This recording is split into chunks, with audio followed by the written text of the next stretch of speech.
fund managers, mutual funds, pero hindi talaga maaalis sa isipan ng mga car-thefts natin at sa mga bagong investor dyan, ay may fees na babayaran. Minsan kasi pag naririnig nila na may babayaran kang fee, parang napapaisip sila na, ay may babayaran, tapos paano ko kikita? Ibig sabihin, mababawasan pa yung porsyento ko. So, why do beginners focus so much on fees instead of their long-term behavior?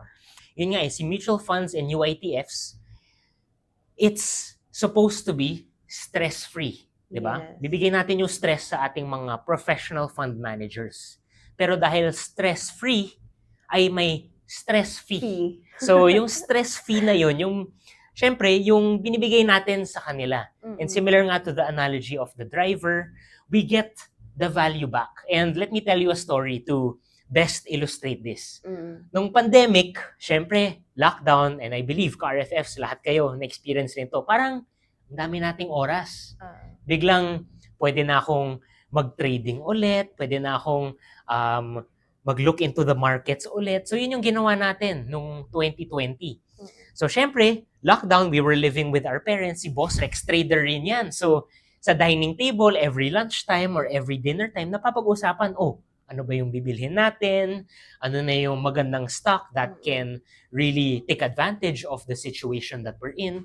So that yun nga every crisis is an opportunity. So early on, talagang maganda yung performance ng stock portfolio ko. Dahil nakita ko siya, talagang everyday nasusubaybayan ko yung news, yung financial markets.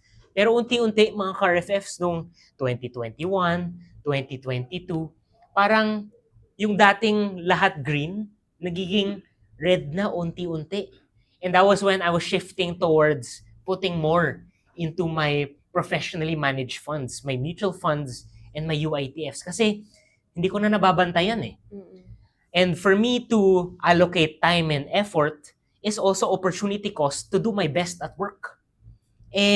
Yung belief ko, may God-given talents tayong lahat, may opportunities tayo in front of us, whether that's in our work, in our profession, whether you're a lawyer, a doctor, a marketer, a salesperson. Kung dun tayo magaling, why not dun tayo mag-focus?